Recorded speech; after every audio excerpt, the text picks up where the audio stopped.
I had no inkling of the trouble awaiting me when I first moved to Lakeside Vista, a quaint suburban enclave nestled around a glittering artificial lake. Leafy willows swayed on the shoreline, and pastel-colored townhomes lined curved streets. The promotional brochure boasted of a strong community spirit, well-maintained amenities, and an HOA dedicated to preserving harmony. After years of renting cramped apartments, I longed for a stable home with friendly neighbors. Lakeside Vista seemed the perfect answer, a place to plant roots and enjoy a slower pace of life. From my first weekend, I sensed the neighborhood's pride. Lawns were trimmed to perfection. Houses sported matching mailboxes with brass numbers. There was a small park by the lake where residents strolled in the evenings. Children rode bikes on paved paths. Retirees sipped iced tea on their porches. For a while, it felt idyllic. The only slight worry was the rumor that the HOA had a strict approach. Any small violation could result in letters or fines. But I assumed that was just typical suburban fussiness. Then I encountered Bernadette Alderman, though everyone, in private, called her Karen. She was the HOA's vice president, a woman in her mid-40s with a no-nonsense bob haircut, always seen wearing a pressed blouse and carrying a leather-bound clipboard. Her presence loomed large. If a trash can lingered on the curb too long after pickup day, Karen took note. If a decorative wreath didn't match the designated color palette, Karen launched an inquiry. She thrived on micro-enforcement, convinced it was her righteous duty to guard Lakeside Vista's flawless aesthetic. I brushed off the warnings at first. I had no intention of clashing with the HOA. I just wanted peace. But as the months passed, I discovered that Karen's brand of order extended far beyond normal oversight, and that she was prepared to invade someone's private home if it suited her vision. My first direct run-in with Karen happened in the second month, when I installed a small, stylish knocker on my front door. It was shaped like a seahorse, tasteful, in my opinion. Within days, Karen knocked, ironically, to inform me that any exterior fixtures needed prior HOA approval. She flashed a rulebook excerpt and asked me to fill out an application. Since it was just a door knocker, I found it excessive, but I complied. She seemed satisfied, smirking when I apologized for not realizing I needed approval for a modest detail. Rules are rules, she intoned, and we have them for a reason. Consistency is key to maintaining property values. I nodded politely, though her condescending tone irked me.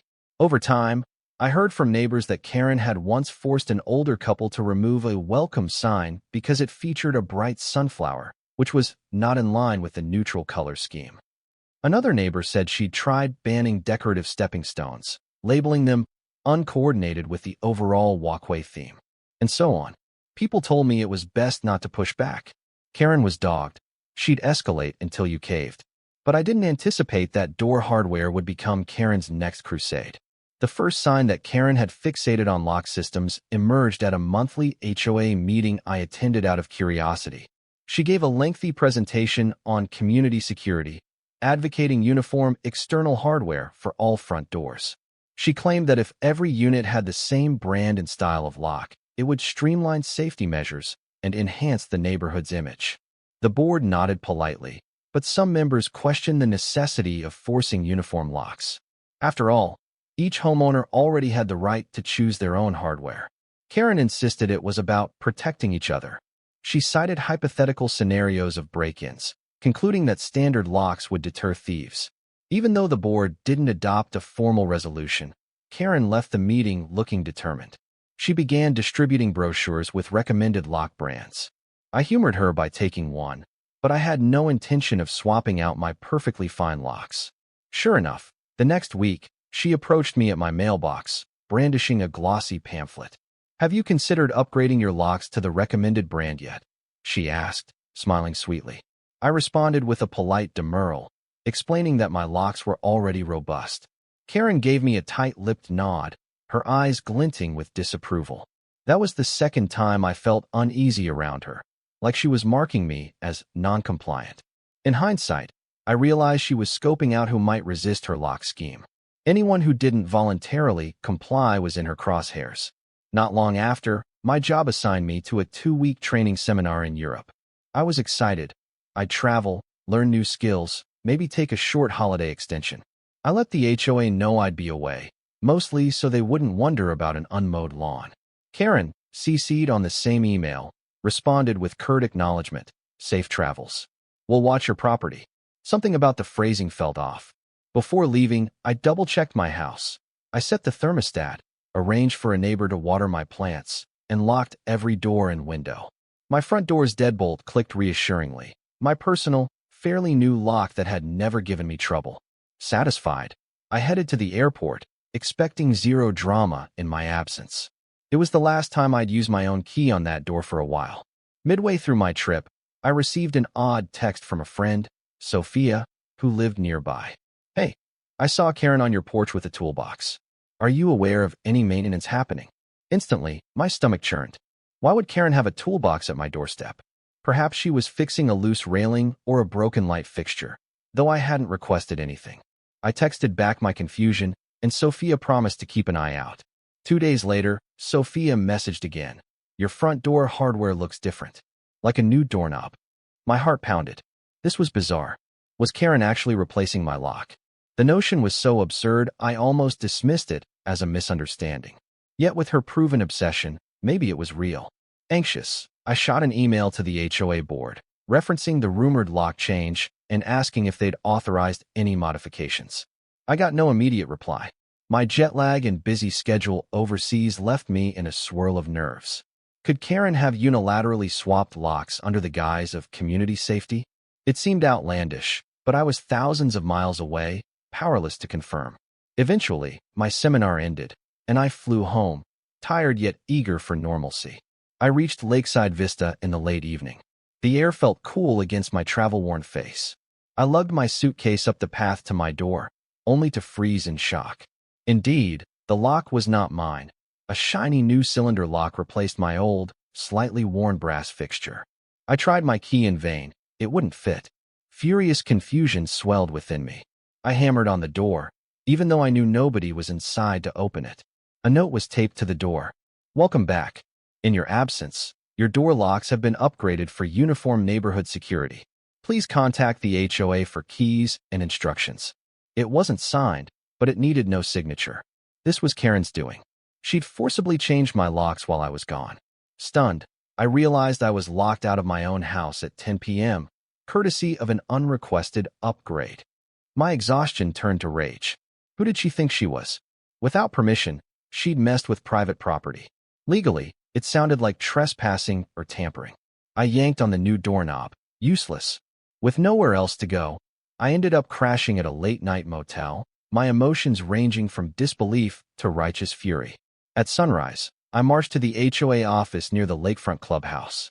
Rarely staffed, it primarily contained board meeting files and supplies. But I hoped to find Karen or someone who could rectify this fiasco immediately. Luck was on my side. I spotted Karen unlocking the door from the inside, presumably checking in. She jumped slightly when she saw me, then resumed her practiced, composed smile. Ah, you're back, she said, feigning warmth. I trust you saw the note about your new locks? I stifled my anger, speaking slowly. Yes, I did. Why did you replace my locks without permission? Karen's expression tightened. We're implementing a uniform security standard. The board agreed it was best to ensure that all front door locks meet the recommended brand specs. Since you were away and unreachable, we installed them. For your safety, of course. I inhaled sharply. I was reachable by email. And I never consented to this. Now I'm locked out of my own home. Where's my new key? She offered a thin-lipped smile. We hold the master copies for the moment. You can sign the acceptance forms, and I'll give you a personal key. You'll just need to. I cut her off. Sign acceptance forms? No. Return my property to me immediately. I never asked for new locks, nor do I want them. You had no right to do this. Karen's composure wavered slightly. The board mandated uniformity, she lied. We have the authority to ensure consistent security. If you refuse to comply, you'll face non-compliance measures. Her brazen arrogance nearly made my head spin.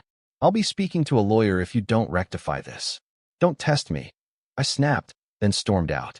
She called after me about scheduling an appointment, but I ignored her. My next move was crystal clear. Hire a locksmith and restore my lock system on my door, then demand Karen pay for it. Time was of the essence. I wanted back into my home that morning, but but official business hours for locksmiths had just begun. I phoned around, explaining my bizarre predicament. Some locksmiths expressed shock that an HOA official changed a lock without the owner's consent. Eventually, a local service, Lakeside Lock and Key, agreed to come right away. The locksmith, Sierra, arrived within the hour, a professional toolkit slung over her shoulder. We stood on my porch. Sierra examined the newly installed deadbolt. Her eyebrows rose. This brand is decent, but it's definitely brand new. No mention of your older hardware anywhere. No, I muttered.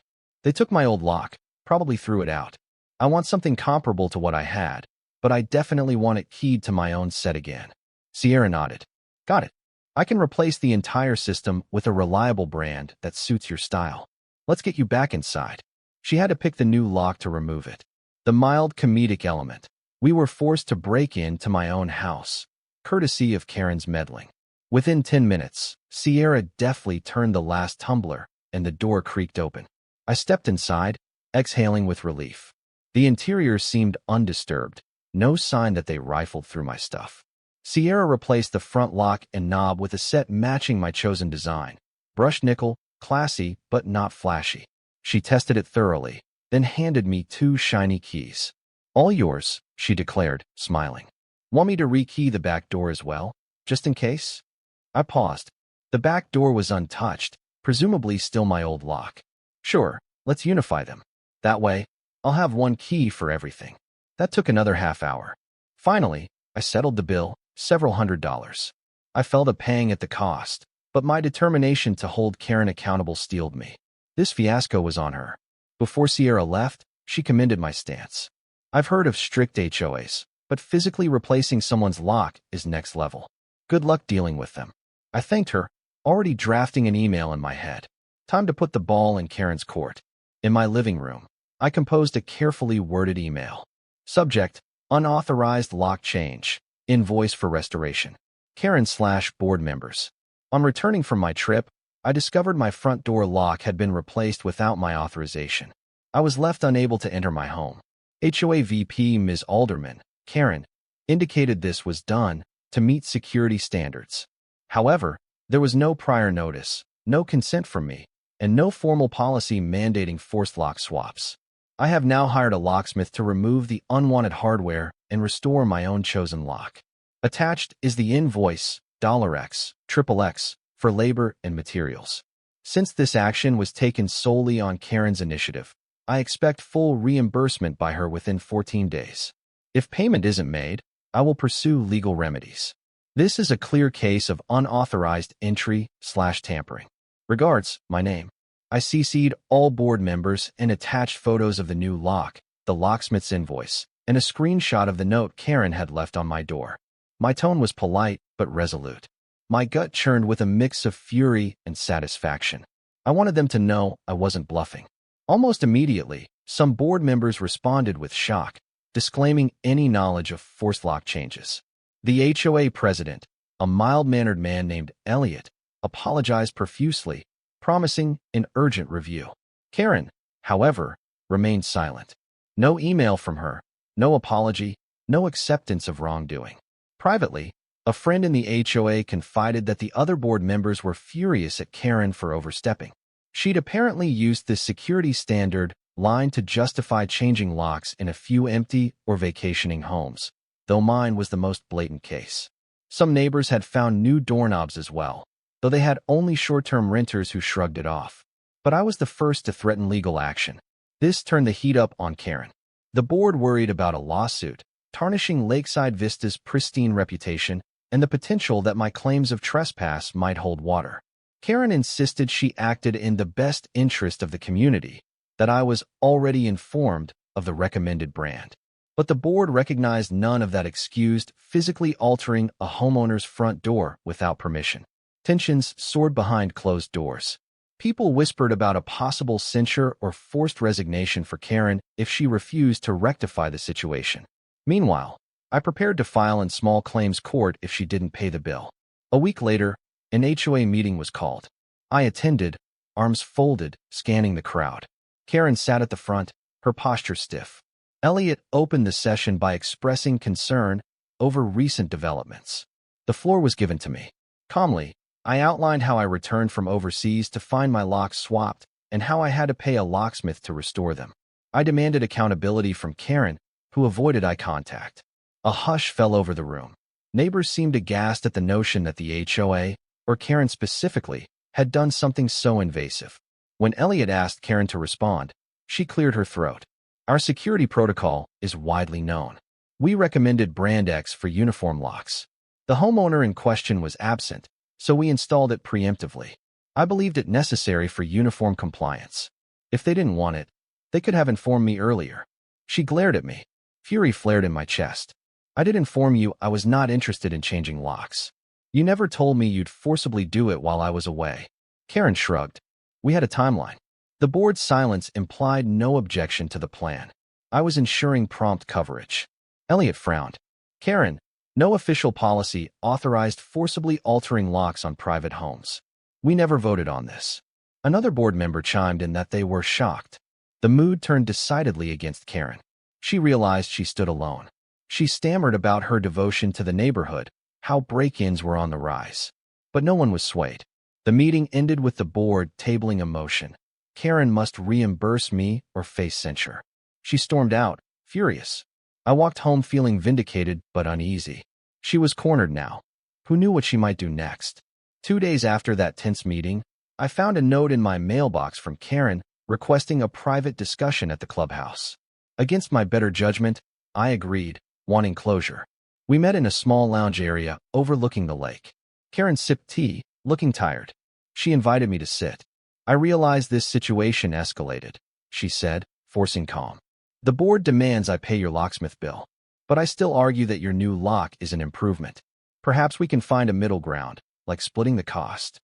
I nearly laughed. You forcibly locked me out of my house. Why would I pay half?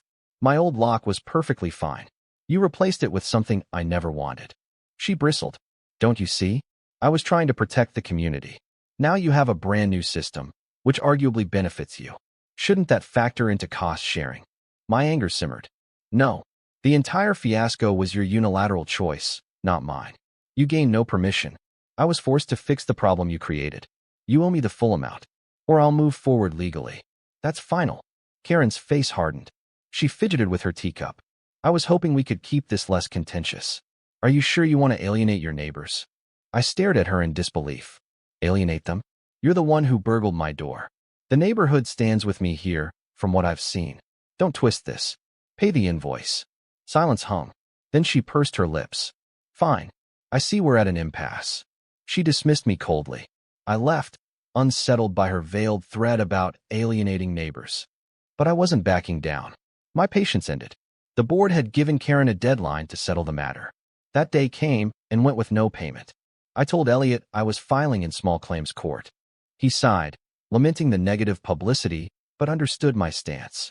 I prepared the necessary forms, citing unauthorized property alteration, lock tampering, resulting expenses, and emotional distress from being locked out at night.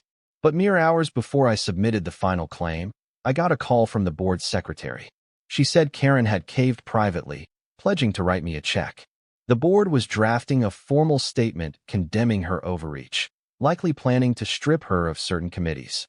I paused my court filing, waiting to see if she would indeed pay. Yet days ticked by. No check arrived. I began to suspect Karen was stalling again. My frustration peaked. I'd never asked for this drama. All I'd wanted was to come home from a trip and walk through my own front door. Instead, I was embroiled in a high-stakes standoff with a petty HOA tyrant. Meanwhile, neighbors grew outraged on my behalf. At block gatherings, people whispered about how Karen's unilateral lock swap had gone too far. One friend, Lisa, told me about an earlier fiasco where Karen tried to remove a neighbor's balcony flower boxes for lack of uniformity. But that neighbor threatened legal action, so Karen backed off. Now it seemed her power-hungry streak had escalated to physically tampering with locks. A small group of neighbors even formed an informal homeowner rights chat, vowing to collectively push back on any future overreaches. They circulated a petition demanding that the HOA clarify procedures. Any alteration to a private home's exterior must have explicit written consent from the owner. That might seem obvious, but evidently, Karen found wiggle room to claim communal interest. Now the group wanted that door firmly shut, no pun intended. It felt heartening to see the community unify. Some offered to testify if needed. Others shared their own run-ins with Karen. The local rumor mill churned that if Karen didn't resolve my bill soon, the board would forcibly remove her from the VP role. I realized she was at a breaking point. Her fear of losing that leadership position might finally push her to do the right thing. Elliot scheduled a special board session, inviting me to attend and finalize the lock dispute. Word spread, so the small meeting room overflowed with curious homeowners. Karen sat stiffly among the board members, face pale. Elliot opened by summarizing the situation. Karen changed my locks without authorization. I had them reinstalled by a locksmith, and I sought reimbursement. Now the board wanted an on-record resolution. He turned to Karen.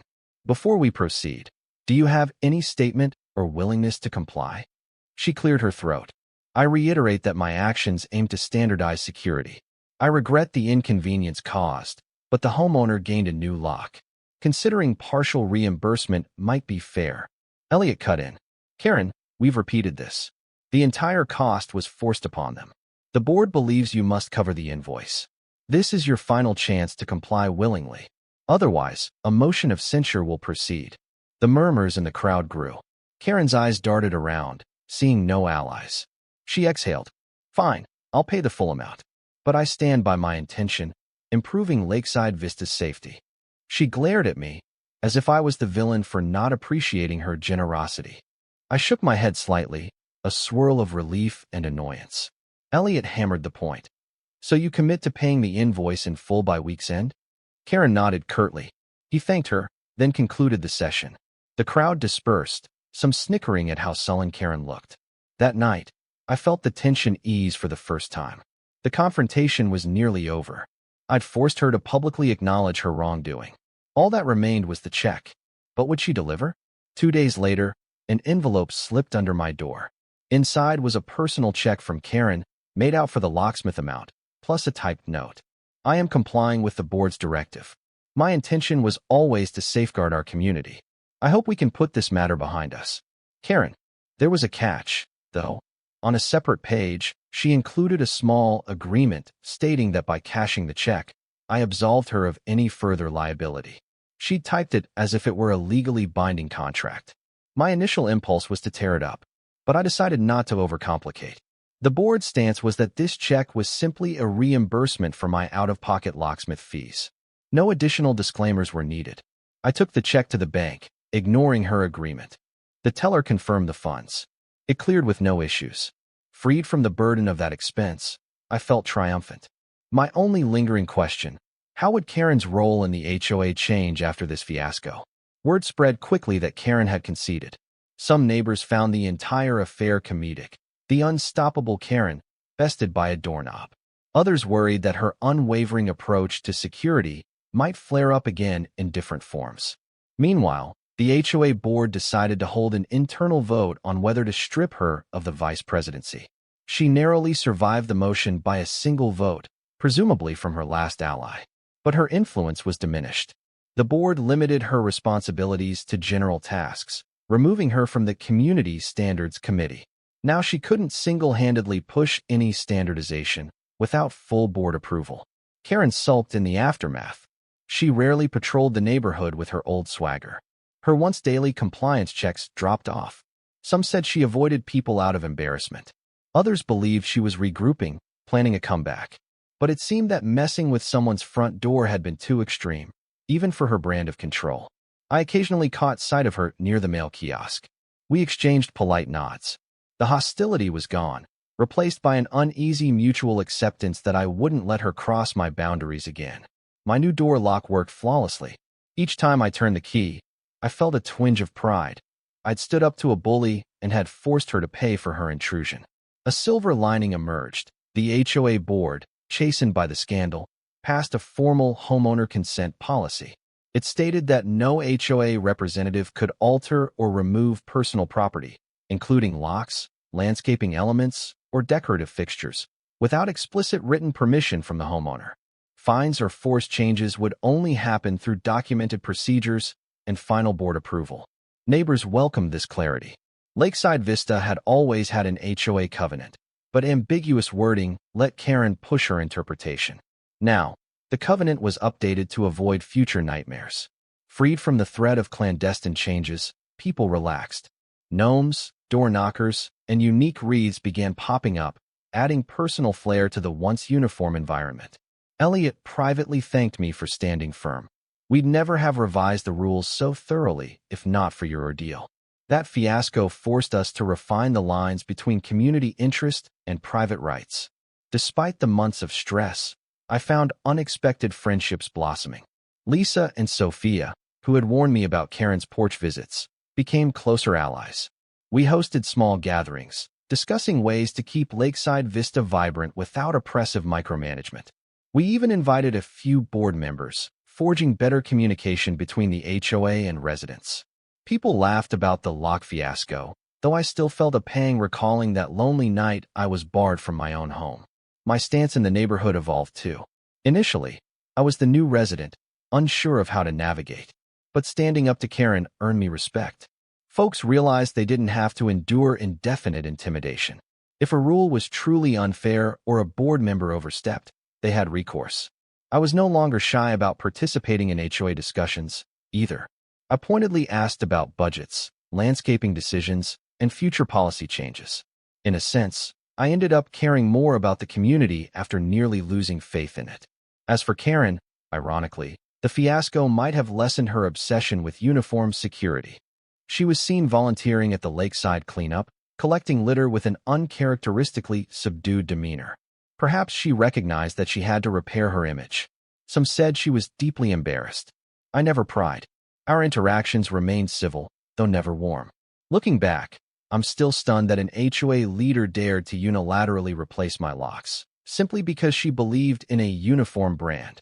I reflect on that moment. I stood at my own doorstep, key useless in my hand, a sign telling me to contact the HOA for instructions. It was surreal, a violation of the sanctity of home. But in facing it head-on, with the backing of neighbors and the justice system if needed, I turned the tide. I keep the final receipts in a small file labeled Lock or Deal, along with Karen's typed note. It serves as a reminder of how quickly someone in power can step beyond bounds if the rules aren't clear. But it also reassures me that even in an HOA with an overzealous Karen, it's possible to defend one's autonomy. Now, every time I lock my door, my chosen deadbolt, custom-labeled keys in my pocket, I savor the quiet triumph. My living space truly belongs to me, untainted by uniform mandates. Lakeside Vista remains a lovely place to reside, with shimmering waters and well-kept gardens. The difference is that the community collectively enforces boundaries even for those in power, ensuring no one else endures what I did.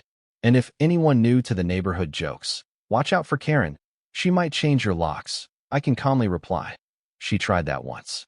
It cost her plenty, and it'll never happen again."